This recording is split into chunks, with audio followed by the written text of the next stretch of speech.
ফুটবলে গোল যারা করে ট্রফি নাকি তারাই জেতায়, কিন্তু আসল সত্যিটা হলো মাঝে মাঠে জাদুকররা যদি স্ক্রিপ্ট না লেখে তবে স্ট্রাইকাররা গোল করতে পারে না। সদ্য শেষ হওয়া 2026 বিশ্বকাপে ঝাঁকে ঝাঁকে ডিফেন্ডার থাকার পরেও কোন 10জন মিডফিল্ডার একাই ম্যাচের মোড় ঘুরিয়ে দিয়েছেন।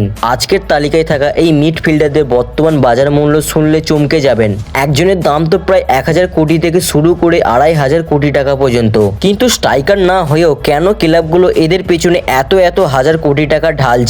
তার কারণ এদের অবিশ্বাস্য সব স্কিল, প্রতি সেকেন্ডে মাঠ স্ক্যান করার ক্ষমতা, খেলার গতি নিয়ন্ত্রণ করার জাদুকরি লাপসা আর ডিফেন্স ছেড়া নিখুঁত পাসিং। এরা শুধু খেলাই বানায় না, দলকে নিশ্চিত হার থেকেও বাঁচায়। এরা কখন ফুটবল জার্নি শুরু করেছিল, বিশ্বকাপে কি জাদু দেখিয়েছে এবং বর্তমানে কোন ক্লাবে কত টাকায় খেলেছে, সবকিছুর বিশ্লেষণ দেখবো আজকে। আর হ্যাঁ, 1 নম্বরের নামটি আপনার পছন্দ হতেই হবে। তো চলুন শুরু করা যাক আজকের ভিডিও।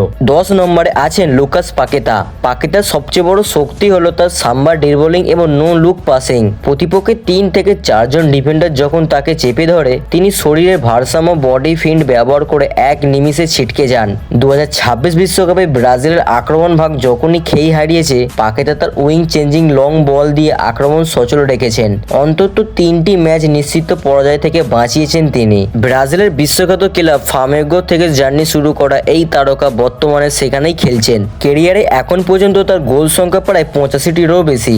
বর্তমানে তার বাজার মূল্য প্রায় 450 কোটি টাকা, 3.9 বিলিয়ন INR। বন্ধুরা, ব্রাজিলের মাঝ মাঠে পাকেতা নাকি নেইমার, কাকে আপনার বেশি ক্রিয়েটিভ মনে হয় কমেন্ট বক্সে কিন্তু অবশ্যই জানাবেন। 9 নম্বরে আছেন জামাল মুসিয়ালা। মুসিয়ালার মূল স্কিল হলো লা কুয়েটা এবং অতি ক্ষুদ্র জায়গায় বিদ্যুৎ গতিতে দিক পরিবর্তন করা। তার পায়ের সাথে বল যেন আঠার মতো লেগে থাকে। 2026 বিশ্বকাপে জার্মানির এই বিস্ময় বালক প্রতিপক্ষের রক্ষণভাগে বহু একাই ভেঙেছেন। ঝাঁকে ঝাঁকে ডিফেন্ডার বক্সে থাকা সত্ত্বেও তার নিখিত কাট ব্যাক এবং 1-2 পাসের কারণে জার্মানি অসংখ্য গোল পেয়েছে। মাঝমাঠে খেলোয়াড় হয়েও ক্যারিয়ারে তিনি ইতিমধ্যে 90টিরও বেশি গোল করেছেন। চেলসি এবং বায়ার্ন একাডেমি থেকে জার্নি শুরু করা এই তরুণ তুর্কি বর্তমানে খেলছেন বায়ার্ন মিউনিখে। বর্তমানে তার মার্কেট ভ্যালু প্রায় 15,000 কোটি টাকা, 9.7 বিলিয়ন INR। বন্ধুরা, মুসিয়ালা কি আগামী দিনে জার্মানিকে ব্যালন ডিওর এনে দিতে পারবেন? আপনাদের কি মনে হয় কমেন্ট বক্সে কিন্তু অবশ্যই জানাবেন। 8 নম্বরে আছেন এনজো ফার্নান্দেজ। এনজো হলেন একজন ক্লাসিক ডিপ লাইনিং প্লেমেকার। তার মূল স্কিল হলো লাইন ব্রেকিং পাসিং। ডিফেন্সের একদম সামনে দাঁড়িয়ে তিনি যেভাবে মাঝ মাঠে ফাঁক গোলে ফরওয়ার্ডদের পায়ে বল পৌঁছান তা একদম অবিশ্বাস্য। 2026 বিশ্বকাপে আর্জেন্টিনার মাঝ মাঠে মূল চালিকা শক্তি ছিলেন তিনি। নকআউটে 2টি অন্তত কঠিন ম্যাচে যখন স্ট্রাইকাররা বল পাচ্ছিলেন না, তখন এনজোর দূরপাল্লার ডিফেন্সে ছেঁড়া পাস আর্জেন্টিনাকে জয় এনে দেয়। ক্যারিয়ারে তার গোল সংখ্যা হচ্ছে 35টি।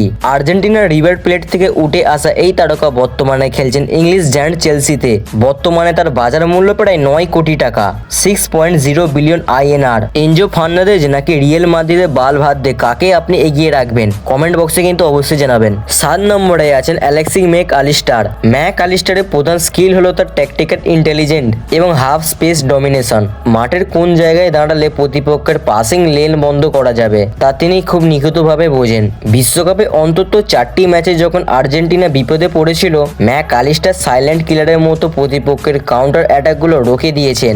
মাঝমাঠে দেওয়াল হয়ে দাঁড়িয়ে থেকেছেন এবং ক্যারিয়ারে 50টিরও বেশি গোল করেছেন। আর্জেন্টিনাস জুনিয়র থেকে ক্যারিয়ারে শুরু করা এই লড়াকু সৈনিক বর্তমানে খেলছেন লিভারপুলে। বর্তমানে তার মার্কেট ভ্যালু প্রায় 10,500 কোটি টাকা, 6.8 বিলিয়ন INR। আর্জেন্টিনা দলের মাঝমাঠের আসল রাজাকে এনজো নাকি ম্যাক আলিস্টার অবশ্যই কিন্তু কমেন্ট বক্সে জানাবেন। 6 নম্বরে আছেন ব্রুনো ফার্নান্দেজ। ব্রুনোর অবিশ্বাস্য স্কিল হলো তার রিস্কি প্রোগ্রেসিভ পাসিং এবং থার্ড ম্যান রান। তিনি সাধারণ পাস খেলেন না, তার প্রতিটি পাসের উদ্দেশ্য থাকে গোল করা। 2026 বিশ্বকাপে পর্তুগালের হয়ে পুরো টুর্নামেন্টে সবচেয়ে বেশি গোল করার সুযোগ চান্স তৈরি করেছেন তিনি। পর্তুগালকে খাদের কিনারা থেকে একাই টেনে তুলেছেন অন্তত 3টি ম্যাচে। মিডফিল্ডার হয়েও ক্যারিয়ারে তার গোল সংখ্যা প্রায় 180টি, যা স্ট্রাইকারদের সমক্ষ। পর্তুগালের বোয়া ভিস্তা থেকে ক্যারিয়ারে শুরু করা এই লিডার বর্তমানে নেতৃত্ব দিচ্ছেন ম্যানচেস্টার ইউনাইটেড। তার বর্তমান বাজার মূল্য প্রায় 8,000 কোটি টাকা, 5.2 বিলিয়ন INR। ব্রুনো ফার্নান্দেজ কি প্রিমিয়াম লিগের সর্বকালের সেরা অ্যাটাকিং মিডফিল্ডারদের একজন? আপনার কি মনে হয় কমেন্ট বক্সে কিন্তু অবশ্যই জানাবেন। 5 নম্বরে আছেন ডেক্লান রাইস। রাইসের মূল অস্ত্র হলো তার ইন্টারপ্রেশন এবং ফিজিক্যাল ডমিনেশন। প্রতিপক্ষের পা থেকে স্লাইডিং ট্যাকেল না করেও সেফ পজিশন দিয়ে বল কেড়ে নেওয়ার জাদুকরী ক্ষমতা রয়েছে তার। বিশ্বকাপে ইংল্যান্ডের রক্ষণভাগের সামনে তিনি এমন এক ইস্পাত কঠিন ঢাল তৈরি করেছিলেন যা ভাঙা বিশ্বসেরা স্ট্রাইকারদের জন্য অসম্ভব ছিল। একাধিক কাউন্টার অ্যাটাক রোকে দিয়ে তিনি ইংল্যান্ডকে ফাইনালে তুলতে বড় ভূমিকা রাখেন। কেরিয়ারে তার গোল সংখ্যা প্রায় 30টি। চেলসি ও ওয়েস্ট হ্যাম একাডেমি থেকে উঠে আসা এই তারকা বর্তমানে খেলছেন আর্সেনালে। তার বর্তমান বাজার মূল্য প্রায় 12,500 কোটি টাকা, 8.1 বিলিয়ন INR। ডিক্ল্যান রাইস নাকি রদ্রির ডিফেন্সিভ মিডফিল্ডার হিসেবে কে বেশি নিখিত, কমেন্ট বক্সে কিন্তু অবশ্যই জানাবেন। 4 নম্বরে আছেন লুকা মডরিচ। মডরিচের সিগনেচার স্কিল হলো ফুটবল বিশ্বের সবচেয়ে সুন্দর pass, trivela outside of the foot pass. এছাড়া পায়ের বাইরের অংশ দিয়ে পাস এবং পেজ রেজিস্ট্যান্স চাপের মুখেও বল ধরে রাখা স্কিলে তিনি অন্যান্য। 40 ছুঁই বয়সে বিশ্বকাপে ক্রোয়েশিয়ার মাঝমাঠ একাই টেনেছেন তিনি। গ্রুপ পর্বে এবং নকআউটে 2 থেকে 3টি নিশ্চিত হারা ম্যাচকে মডরিচ তার জাদুকরী পাসিং এবং দূরপাল্লা শটে জয়ের রূপ দিয়েছেন। কেরিয়ারে তার গোল সংখ্যা প্রায় 100টারও বেশি। ডিনামো জাগরের থেকে শুরু করে রিয়াল মাদ্রিদ এর কিংবদন্তি হয়ে ওঠা এই তারকার বাজার মূল্য এই বয়সে প্রায় 400 কোটি টাকা, 2.6 বিলিয়ন INR। তবে তার ফুটবল জ্ঞান অমূল্য। লুকা মডরিচ কি ফুটবল ইতিহাসের সর্বকালের সেরা 3জন মিডফিল্ডারের একজন? কমেন্ট বক্সে কিন্তু অবশ্যই জানাবেন। 3 নম্বরে আছেন জুড বেলিংহাম। বেলিংহাম হলেন একজন classic box to box dynamo. তার মূল স্কিল হলো লেট এরিয়াল রান, অর্থাৎ মাঝমাঠ থেকে দৌড় শুরু করে ডিফেন্ডারদের চোখের আড়ালে হট করে বক্সে ঢুকে পড়া এবং নিখিত হেডিং। বিশ্বকাপে মাঝমাঠে খেলে একাই 7টি গোল করে ইতিহাস গড়েছেন তিনি। যখনই ইংল্যান্ড গোল পাচ্ছিল না তখনই বেলিংহাম একদম খাঁটি 9 নম্বর স্ট্রাইকারের মতো বক্সে ঢুকে গোল করে দলকে নিশ্চিত পরাজয় থেকে বাঁচিয়েছিলেন। কেরিয়ারে তার গোল সংখ্যা প্রায় ইতিমধ্যে 90টারও বেশি ছাড়িয়েছে। বার্মিংহাম থেকে যাত্রা শুরু করা এই 22 বছরের ম্যাগেস্টার বর্তমানে খেলছেন রিয়াল মাদ্রিদে।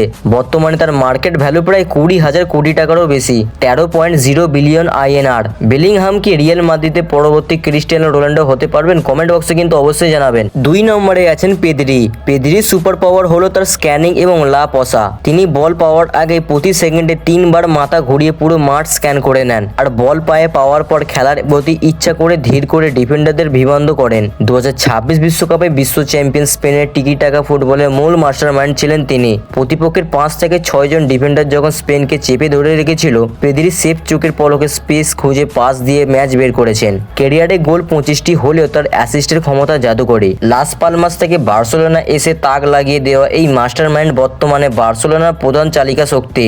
বর্তমানে তার বাজার মূল্য প্রায় 15,500 কোটি টাকা। পেদ্রির খেলার ধরন কি আপনাকে কিংবদন্তি আন্দ্রেস ইনিয়েস্তার কথা মনে করিয়ে দেয়? কমেন্ট বক্সে কিন্তু অবশ্যই জানাবেন। 1 নম্বরে আছেন রদ্রি। রদ্রি হলেন আধুনিক ফুটবলের সবচেয়ে কমপ্লিট প্লেয়ার। তার স্কিল হলো ট্যাকটিক্যাল ফাউলিং, ডিস্ট্রিবিউশন গেম এবং বক্সের বাইরে থেকে রকেট শট। তিনি একাই একটি দলের ডিফেন্স এবং অ্যাটাকে দুটোই নিয়ন্ত্রণ করতে পারেন। 2026 বিশ্বকাপের অফিসিয়াল সেরা খেলোয়াড় বা গোল্ডেন বল জয়ী রদ্রি। টুর্নামেন্টের প্রতিটি ম্যাচ স্পেনের মাঝমাঠের রাজা ছিলেন তিনি। ফাইনাল ম্যাচে যখন প্রতিপক্ষ কাউন্টার অ্যাটাকে উঠছিল, রদ্রি একাই সেই দেওয়াল ভাঙেন এবং দূরপাল্লার শটে গোল করে স্পেনকে বিশ্বকাপ জেতান। কেরিয়ারে তার গোল সংখ্যা প্রায় 60টিরও বেশি। অ্যাথলেটিকো মাদ্রিদ থেকে কেরিয়ার শুরু করা এই মহাতারকা বর্তমানে খেলছেন ম্যানচেস্টার সিটিতে। বর্তমানে তার বাজার মূল্য প্রায় 15,000 কোটি টাকা। রদ্রি কি এই যুগে সেরা ডিফেন্সিভ মিডফিল্ডার নাকি ফুটবল ইতিহাসের অন্যতম সেরা? কমেন্ট বক্সে কিন্তু অবশ্যই জানাবেন। তো বন্ধুরা, এই 10 জন মাঝমাঠে জাদুকরের চুলচেরা বিশ্লেষণ আপনাদের কেমন লাগলো? আপনাদের মতে এই তালিকার র্যাঙ্কিং কি একদম ঠিক আছে নাকি কাউকে আগে পরে করা উচিত ছিল?